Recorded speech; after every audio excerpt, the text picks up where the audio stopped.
That's it, right.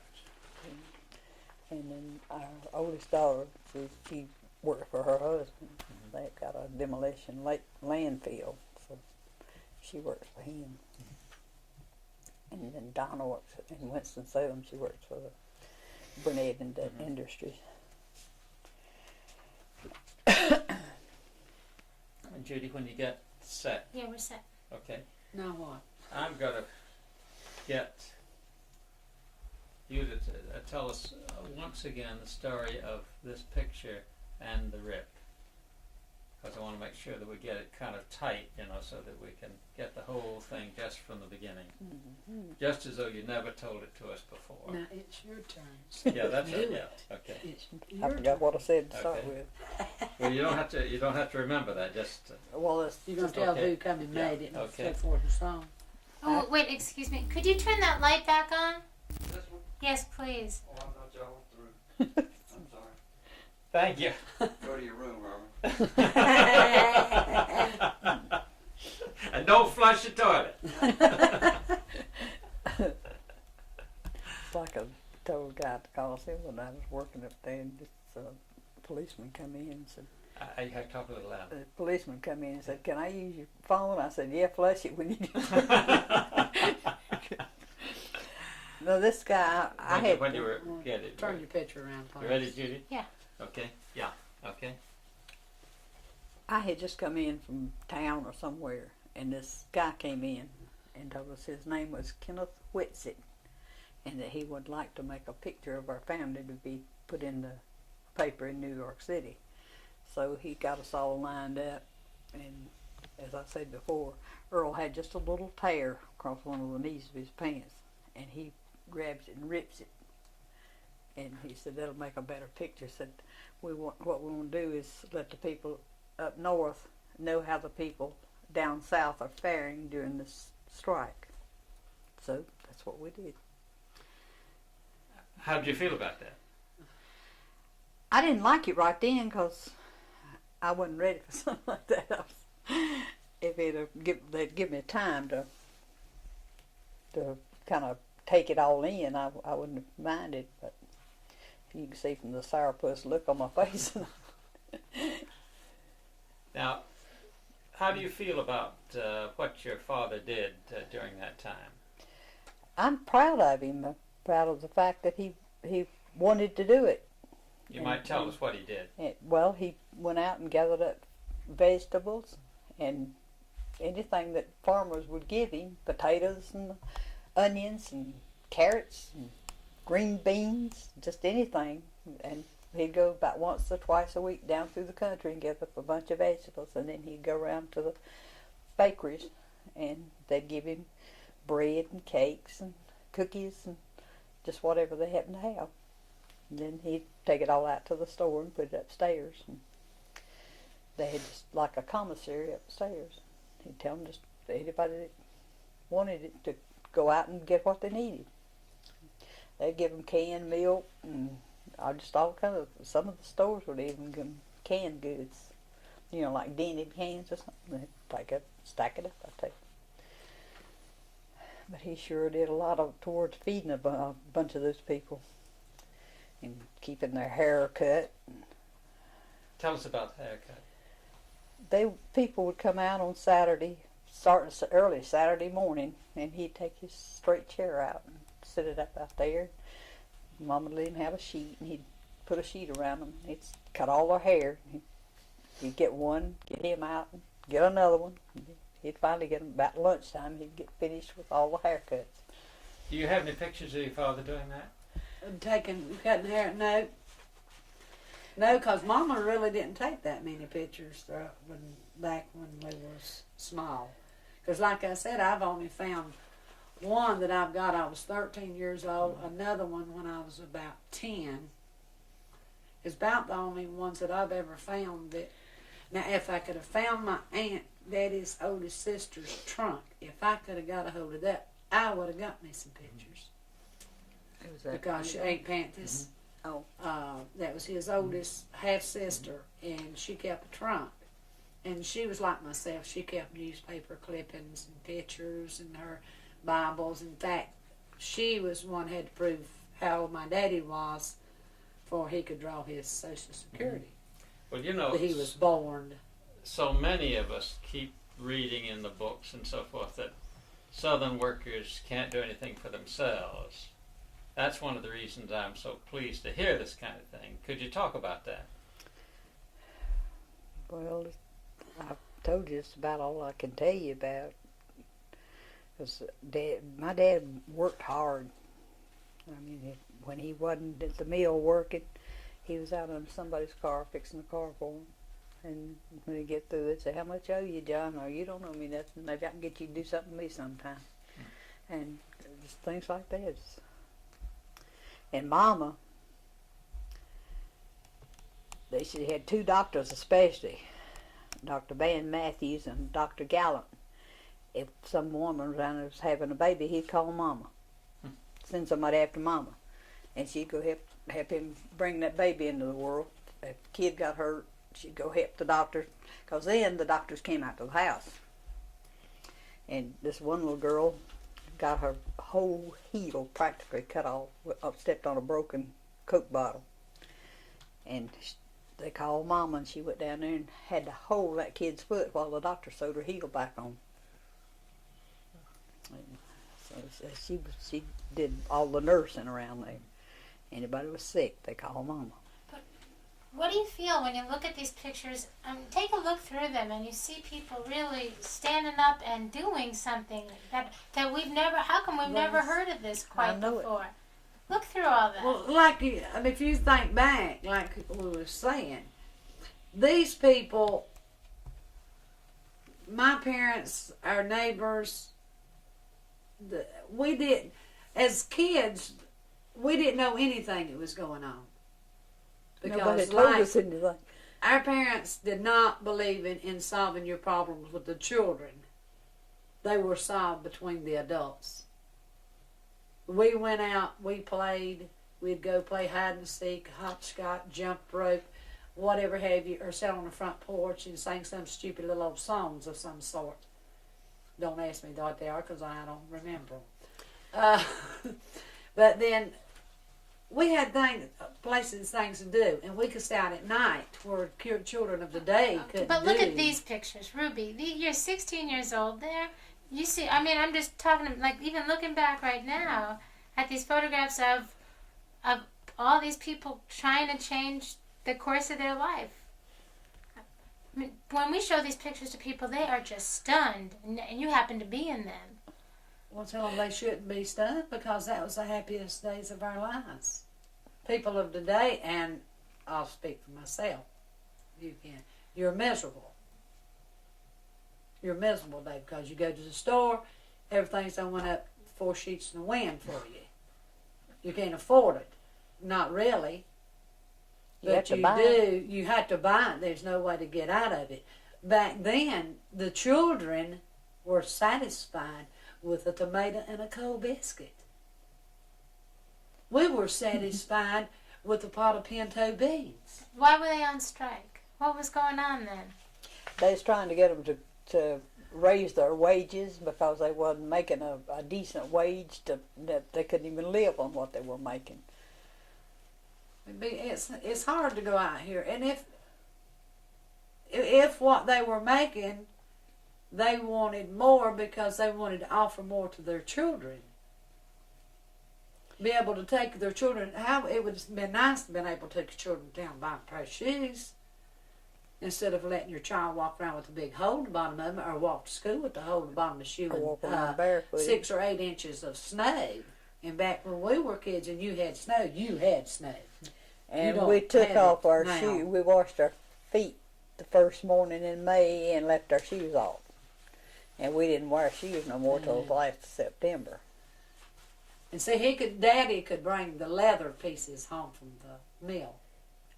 And Belts, he had where the machinery run the machinery, he'd bring the belts and he'd home. bring them home. He had a shoe last, and he would put bottoms on our shoes.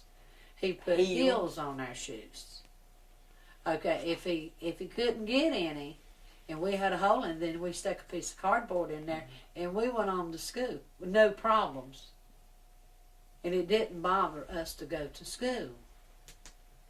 You didn't have to pay the prices for lunches at school that you're paying nowadays for children to go to school. Most of the time you carried your lunch. You either carried your lunch, or you could go down and you get a big bowl of soup for 10 cents. You know, it sounds really romantic in a way, the way that you're talking about your childhood. And I know it was probably really good in a lot of ways. And I'm not asking you to remember anything that's really painful, but the contrast to why these people are outside picketing and trying to change their life compared to what you're talking about, that's something that we're trying to understand. Well, they were doing it to try to get the meal companies to raise their wages so they could make a decent living. You talking about shoes? What was the date y'all got to take your shoes off and go barefooted? I just got through 1st telling of them May. the 1st of May. But if they Well, didn't, now that now wasn't they- hardship. yeah, but now No. you figure people says we couldn't stand out for ourselves. I thought from the looks of the pictures, you'd see that the people were standing up for themselves. These people here that was put out here, they probably was standing up for their rights. The reason they were put out. The reason why they was put out, they were standing up for something that they believed in, which even nowadays you'd stand up for your own rights. If you had a job and they wasn't paying enough money that you could afford to do your own children and give your own children a better life, you would do the same thing. Now I had a husband that was in the union up at Crowler's, and I would have probably helped him out a little bit if they had to go on strike and walk the picket line. I would probably been there helping out myself because I like those things. Well, different between the strike now and the strike back then. Yeah, nowadays they're ugly It strikes. wasn't violent back then. No. But back here, most of these people back here was peaceful. They were peaceful people. They were standing up for what they wanted, what their rights was, what they needed for their families. And they were peaceful people and loving people. And what was your family trying to do when they were standing on the porch like that? I mean, the two of you are in that picture saying something. What are you saying? We're saying that we're standing up for what we want. And we're happy with what we got. We're happy with what little bit we've got. We didn't have a whole lot. But we did have a eat. We did, sometimes it wasn't nothing but biscuits and fatback meat. Or the pot of beans. Thick gravy. or- Take the grease or off the something. gravy and make thick gravy. You make a statement. All these people are making a statement. We're fighting for what we believe in. Now, this picture that your family's in was taken the same time that those pictures were taken. These here. Right. When Same all time. the unions was Oh, on Lord, strike at the time. So, all over the South. but they were all was striking. fighting for what they believed in and what was right. Now you've got some of these towns that you probably had a lot more ruckus in than what we did here. But it's whether those families wanted to pull together or not. And maybe you had some that was with the union and some that didn't belong to the union and didn't like it because the other one was on strikes and they couldn't work either. Because maybe what part they were doing and those other people out on strike, they couldn't keep the machinery going. So you got to go, these guys that's loom fixers and things like that. You got a loom fixer, if the loom can't break down, he can't fix it, can he? So he don't have any job. So naturally, you're going to have people in different areas. So they're all standing up for what they believe in, and I'm trying to understand, what did your daddy believe in? Why are you standing there? Is it because things are so good? Why would your father have that picture made if things were so good? Because my daddy was a proud man. My daddy wasn't a taker. My daddy was a giver. He'd give. He didn't take from nobody. But he fought for himself and what he thought was right for us as his children, and giving us the main thing, love. We might not have had much with food, we might not have had much with clothes, but we did have love from both of them. And they were always there for us. And every one of these people in these pictures, I guarantee you, if you set them down, they'll tell you the same thing. We didn't have much to eat. We don't have much clothes.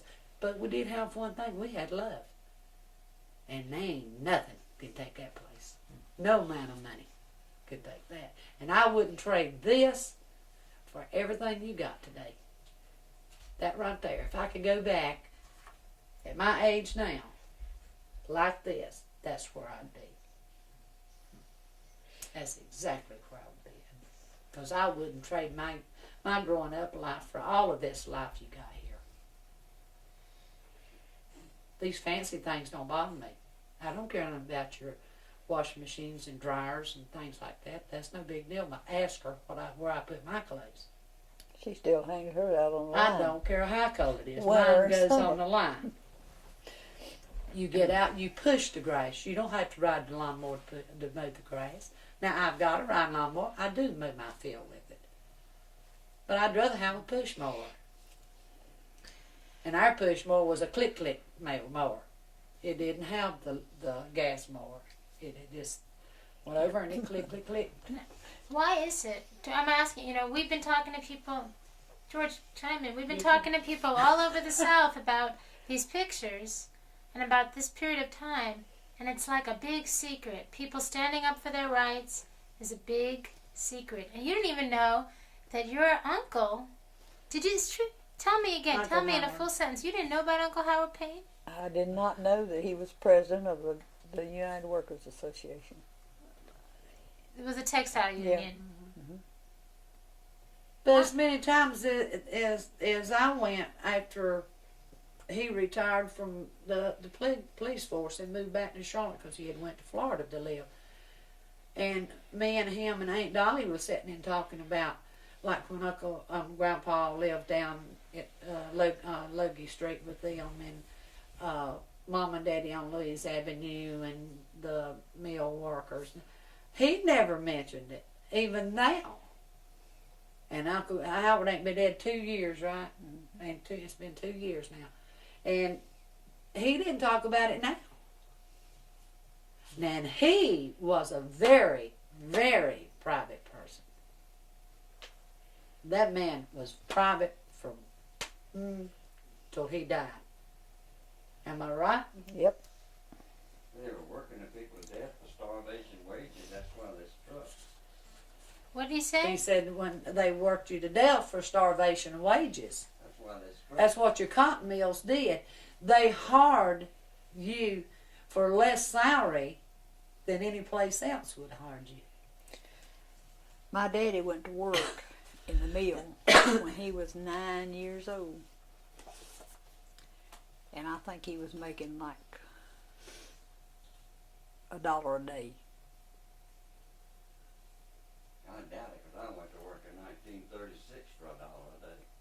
But anyway, he was so little he had to stand up on the bottom of these things. He was doing? He was working in the spinning room, putting up bobbins on these things. And he had to stand up on the bottom of the thing to reach up there to put the bobbins on.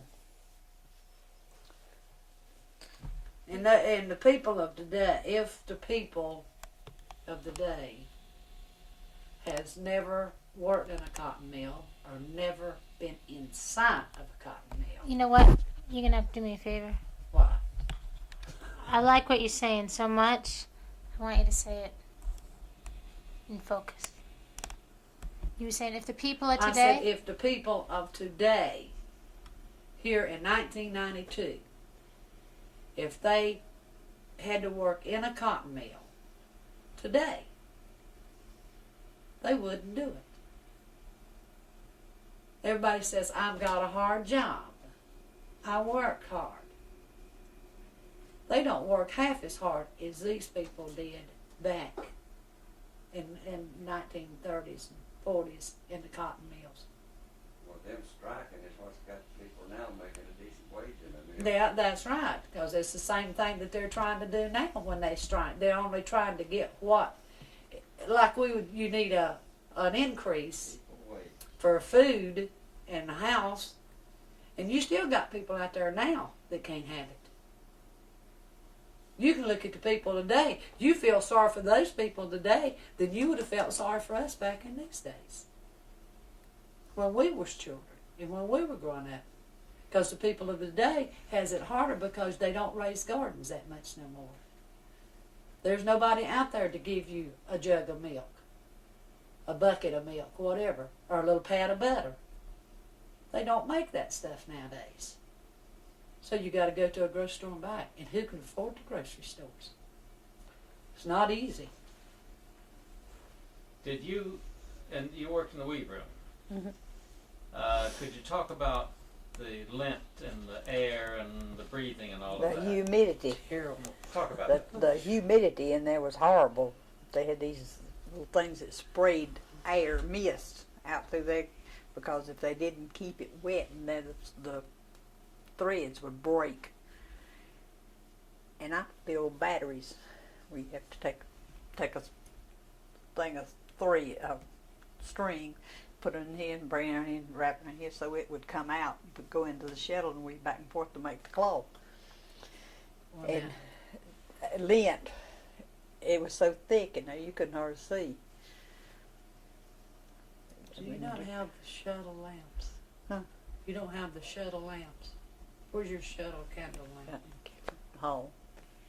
Did you ever have any trouble with breathing? Not really, because I'd go to one of the loom fixers and get me a piece of cloth, and I'd take it to what they call the water house, this bathroom really, and I'd wet it and tie it around my neck, and then every once in a while I'd wipe my face off and when that thing would dry out a little bit, I'd go back and wet it again. But I'd come out there at night, and I was covered with lint from my shoulders down, and I wore pants to work in, and I'd have water dripping out the bottoms of my pants legs. I mean, I was wet from my shoulders down, just sopping. Now, some people got what they call brown lung or brucellosis. Did you have any? No, I never had any trouble with mine. Now, Did you he recall had people in the emphysema. villages doing that? No, I've heard of them in the coal mines, but I never heard of it in the mill. Now, see, he had emphysema. That was from smoking. Well, they smoke come in there, Ruby. Smoking don't cause that. It Uh, irritates it. A doctor will tell you it irritates it. It causes it too. But you take that's just like John Lee or anybody else that's working on in paint booths right now painting cars. They will have a lung problem because they're inhaling the fumes. Y'all inhaled the dust along with the trash that was stirred up in that cotton mill. Don't tell me that didn't have something to do with it. It could have, but it hadn't I didn't bothered say me. it caused it, but you figure that along with Daddy smoking and whatever have you for the years that he smoked, and he smoked probably from the time he was, say, 12, 13 years old. And then he died at 82, so you figure he smoked.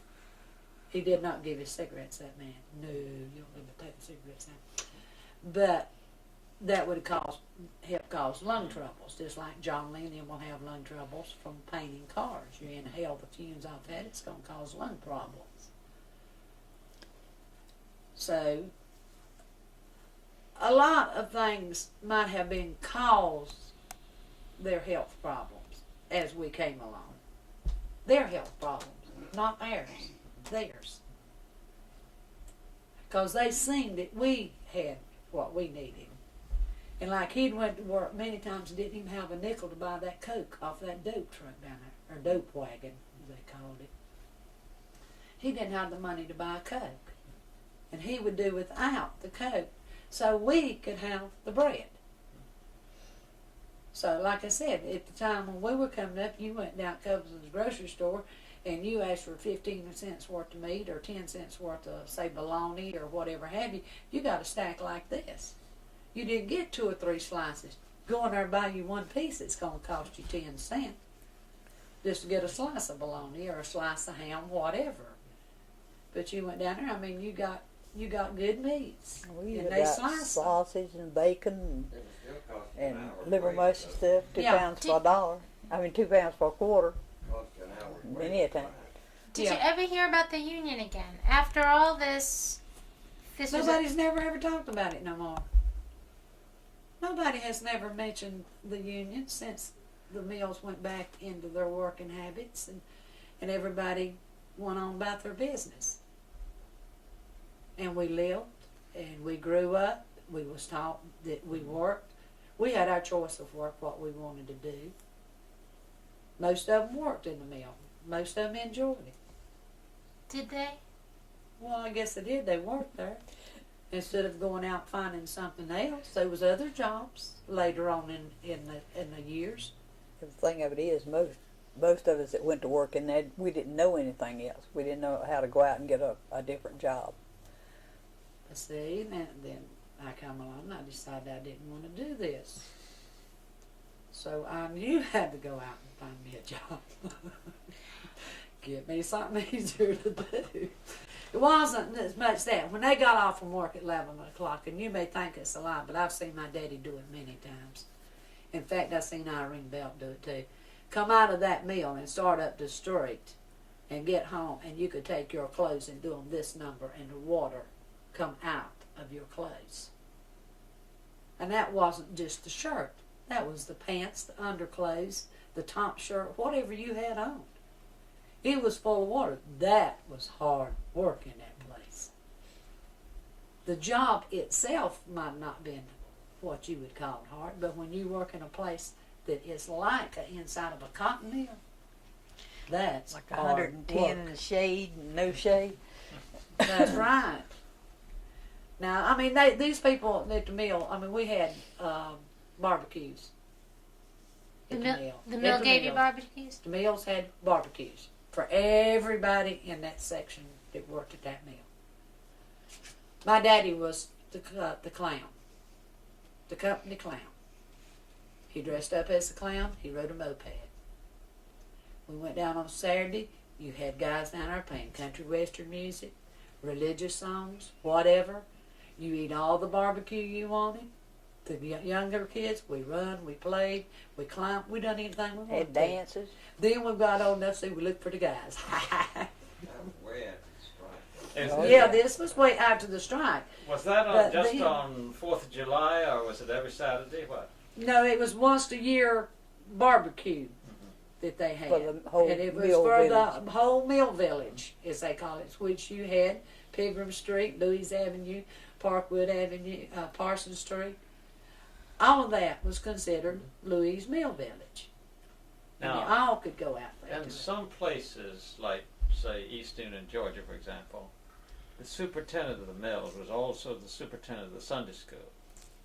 And if you didn't go to church, he got after you. Was there anything like that at your No, mill? I'd never heard none of them down there at the mill. Mr. Knight and what George.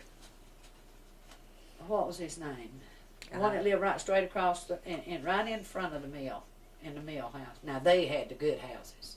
They had the big houses. We had the holy houses.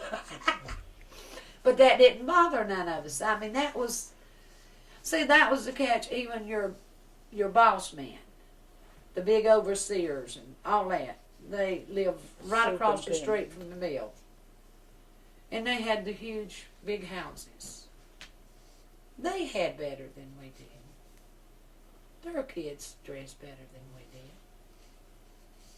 And that was only, their house was here and our houses started here and went up the street. But there was no squabble about it. The only thing they wanted was the boss men to give them their raises. And you don't blame the men when they ask for a raise. Ain't nobody gonna work for no $1 an hour, 25 cents an hour, all of their lives. Did they want something else other than money? No, they wanted the money. That's what they wanted. Now, you were 2 years old at the time, right? I was almost 3 years old. Almost 3. Now, Ruby, you were 16. Okay. And you were working there at the time. It was 8 hours a day, right? Yeah.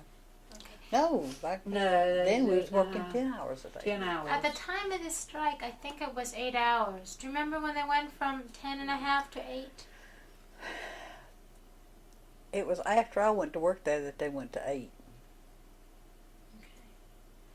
And do you remember any? I mean, this didn't just happen all at once, a big uprising or anything. No, this no, was no. a processed thing. It Yeah. took some time. Yeah. So, can you talk a little bit about the stirrings that might have started to happen around the 8-hour day, and then they said you could join a union, and then look what your uncle went and did. He Leave started old up the Howard union. alone, a clerk. Poor fella. Well, I don't remember too much about it, because I never did talk to anybody about the Yeah, strike. come on in. You want to say something? In 1936, What? You Come gotta on in, here come and on talk in. over her mic. in 1936. No, you got to come on in. There you go. This is not about the meal.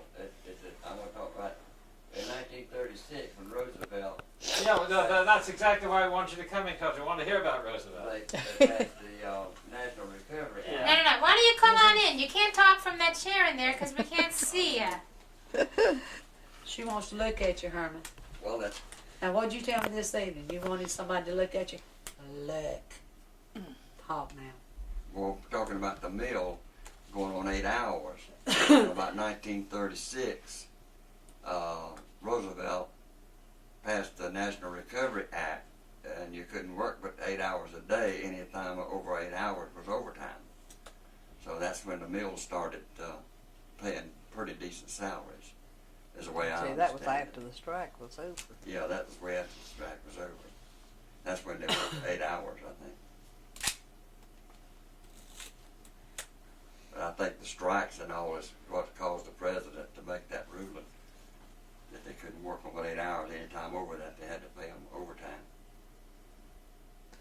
Well, You're what? How old are you? I'm 75. Okay, you're 75. Can you not remember back when you was young? Your parents didn't discuss their work or their business to you, did they? I had every worry that my father had came right across that dinner table. Well, now that That wasn't the way at our Yeah. house. No, we went to the table to eat. We eat. If my dad got up and walked outside, and you got into a fight in that kitchen with one of the other ones, back in that back door he come. But when he came back with his stick, his leather strop or his hickory. But when he was at the table, he was all the time going on some kind of foolishness, just like the first time my husband ever ate dinner with us. We were eating and Daddy got finished and he got up and turned around to my husband and said, "Son," said, "don't do like you did the last time and go off and tell everybody you didn't get half enough to eat." That's the first time he'd ever been there. I will all but guarantee to say that now some of these people in some of these parishes, maybe in Georgia, maybe some from over in Gastonia, that had the hard times in the vicinity or the mill area that they were living in. Like I said, all mills wasn't alike. Well, it's not like, sure. That's true. My dad went because he was also a tying fixer, so he could go fix a tying machine if it broke. So he would go to Hoskins, Johnson Mill, Yeah, so he Highland traveled around, Park. yeah. He would whichever one. If he when he finished his job, if they called him in the middle of the night and they needed that fixed, my daddy got up out of bed and went to it. He's been gone But see, for the the people weekend. that where we were raised up at, you didn't stay out to 12 and 1 and 2 o'clock in the morning. The children were in the house, in the bed. You didn't get out and rake the streets. Now, some of these other towns, and from what I heard, looking at this and here, in fact, the name Cloninger, the lady I met over at the nursing home was over there. She had had a stroke. She is from Gastonia, and she married a Cloninger. And she was talking one day about the mills over there because she worked in a cotton mill. And like I said, she died. Now she's been dead 2 years too. And she was talking about the hard times that she had, with hers, and she had 3 children, blah, blah, blah. But like I said, maybe these other mills had a harder time. Maybe the people didn't. Mills weren't equal. That's Well, and then too, maybe the people in those areas didn't pull together. And like we're trying to say, is the people on Louise Avenue in the Belmont section, they pulled together. They were there to help each other. Well, is that why?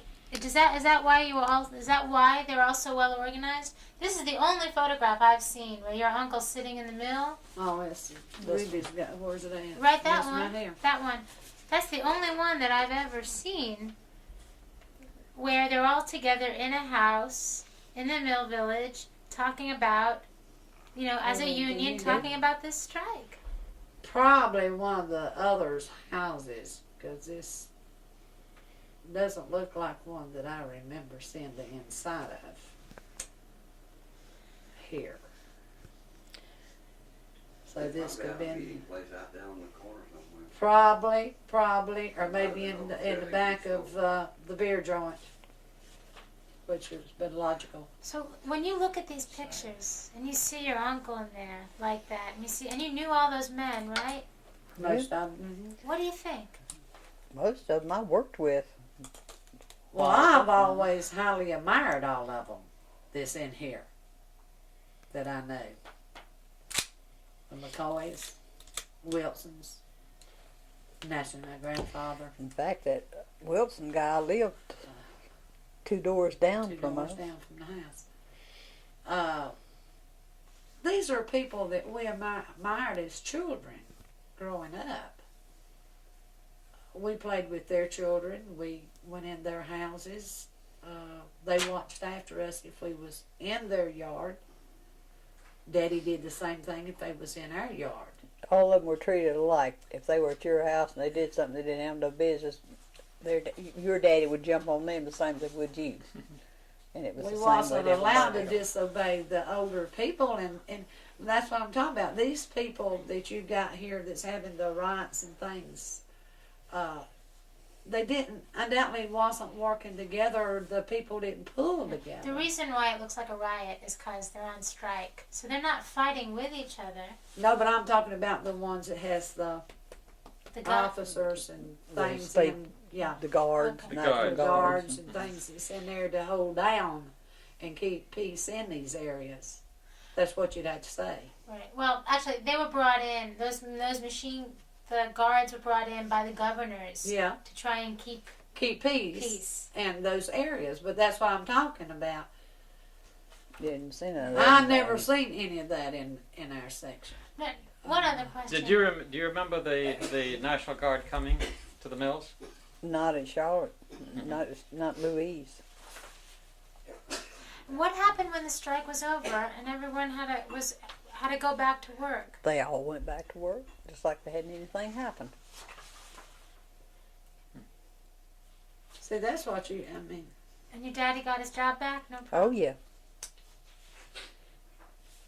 You don't As do away with far good as I know, there was nobody fired after that strike was over. Nobody. I don't either. I think it's the Pillow site where they're putting those poor people out of the house. Myself. Do we have any record of blacklists here? That, I mean, that's what I can't understand is people that was you put them out of the house and we never went through with none of this. Like I said, hard times, But yet this still, didn't happen here. It Yeah. didn't happen here. Yeah. Okay, I think. Okay. One last time. Hold up that picture of your family. Yeah, the good one. This one. Yeah, between the two of you. Hey, Yeah. y'all. Let me get a good still of that. That would be great. Yeah. I can send you a copy of this one. I think. Yeah. Well, good.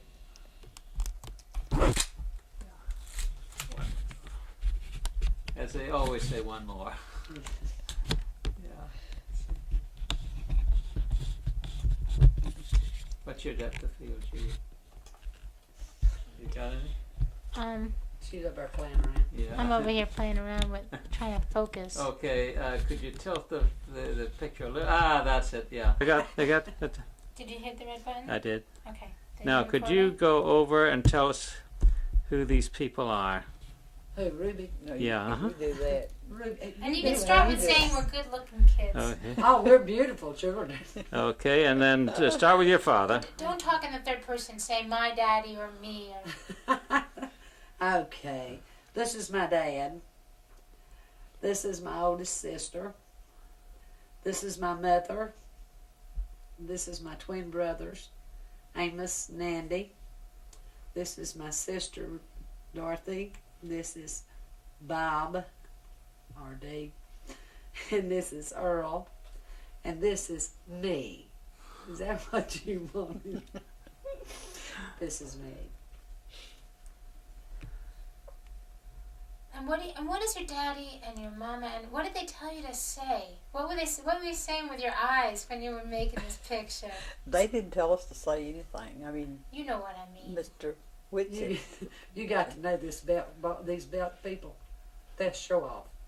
They didn't need nobody to tell them nothing. They liked having their pictures made.